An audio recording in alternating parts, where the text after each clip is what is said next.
Magandang araw po. Ako nga pala si Jay Albaracin, ang creator ng Philippine Celebrity Broadcast TV. So bago po ang lahat, nais ko munang pasalamatan ang lahat po na sumubaybay, mga solid followers at subscribers dito sa Philippine Celebrity Broadcast TV. Maraming salamat po sa inyong lahat dahil since 2019 hanggang sa dumating ngayong pandemic, hanggang sa nawalan po ako ng trabaho, ito na po ang aking hanap buhay hanggang sa kasalukuyan. Ikwento ko lang po sa inyo isang napakalungkot po na balita dahil August 23, suspendido na po yung aking YouTube channel sa kadahilanan na reuse content daw po. At dahil nga po sa mga pangyayari, nais ko pong i-revive ang aking YouTube channel at ipagpatuloy ang aking nasimulan na kalyeserye. So ngayon mga kaakibat, nandito lang ako sa taas ng subdivision namin mga kaakibat kung saan hinatid ko yung anak ko dahil may appointment siya sa eskwelahan nila. So ngayon mga kaakibat, may nakita lang akong mama dito nakaupo. Ayan o. Try kong lapitan at kausapin mga kaakibat kung ano yung reaction niya. So let's go, lalapitan lang natin saglit. Hello kuya! Musta po? Kuya, musta po? Taga saan po kayo, kuya?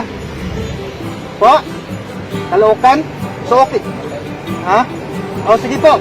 Aalis lang ako saglit. Tapos, dito ka lang ba?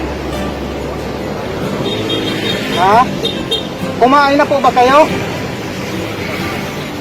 Saglit lang mga kaakibat, i-focus ko lang si tatay. Gusto kong kausapin. At sana po sa aking pagbabalik, suportahan nyo pa rin ang aking mga videos kung saan ipagpatuloy ko lang po ang aking nasimulang pangarap. Sa lahat po na sumubaybay at nag-follow dito sa Philippine Celebrity Broadcast, maraming salamat po sa inyo. At sana po sa aking pagbabalik, nandyan pa rin po kayo para suportahan nyo po ang aking gagawin. So ulitin ko po, maraming salamat po sa inyong lahat. So hanggang dito na lang ang aking munting mensahe para sa aking mga taga-subaybay at mga followers dito sa aking YouTube channel na Philippine Celebrity Broadcast. Philippine Celebrity Broadcast TV is now signing off at abangan nyo ang Kaakibat TV kung saan magbibigay sa inyo ng inspiring story at kakaibang kwento sa mga susunod na video na ating i-upload dito sa aking YouTube channel. So once again, maraming salamat po sa inyong lahat. At nandito po, panoorin nyo muna ang aking short story. So let's go.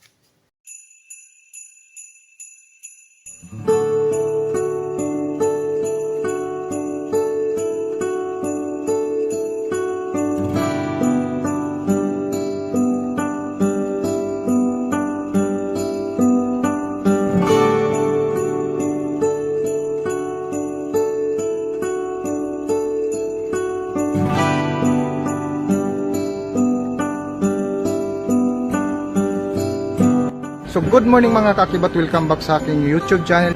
So ako nga pala si Jay Albaracin, 49 years old, may asawa at may isang anak.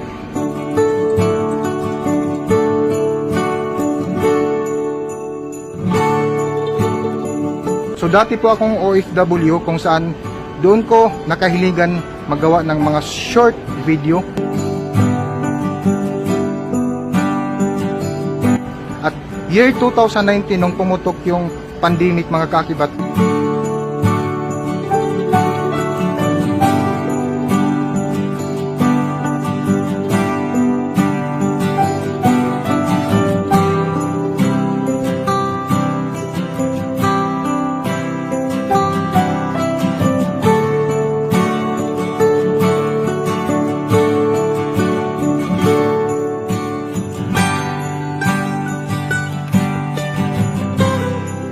nag-shutdown yung kumpanya namin.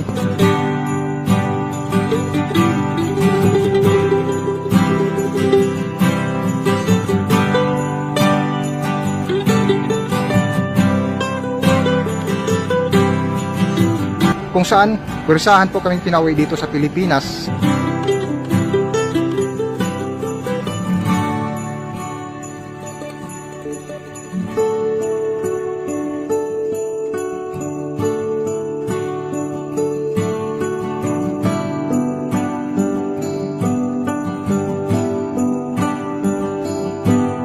dahil dito sa kunting natutunan ko sa pagbi-video, so ginawan ko ng content para mabuo yung pangarap ko kung saan na maging isang vlogger. Diretso lang ako sa supermarket mga kaakibat dahil bibili lang ako ng mga mumurahing damit para sa aking isusuot sa aking 100,000 subscribers challenge.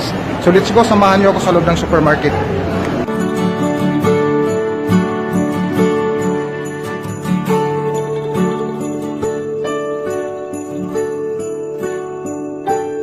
So hindi ko naman pinapangarap na maging sikat na isang vlogger. Ako nga pala si Jay Bakang, Nay. Si Jay Bakang po ako. So meron akong kunting handog sa inyo, Nanay. Hindi naman po ako mayaman, hindi po ako mapira. So kunting tulong lang po para sa inyo. Sige po. So ito po, Nanay, tang 3 na itlog. Sa inyo na po ito. Isang sigaw nga po, Nanay, ng kaakibat.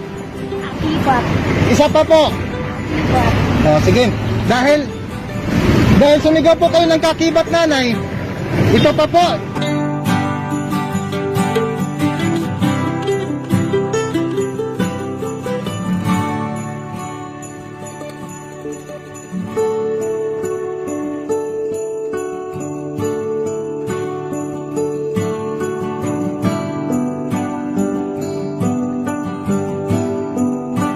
First week ng August kung saan sisimulan ko na ang aking paglalakbay na naging isang challenge ko ngayon. Oras po na ma-achieve ko yung 100,000 subscribers. So lahat po na taong naitampok ko na dito sa aking YouTube mga kaakibat na aking tinutulungan. So balikan ko po yan sila mga kaakibat dahil so isa po sa aking adhikain dito mga kaakibat na makatulong sa mga mahihirap. So sana subaybayan nyo at tulungan nyo ang aking challenge mga kaakibat. So maraming salamat.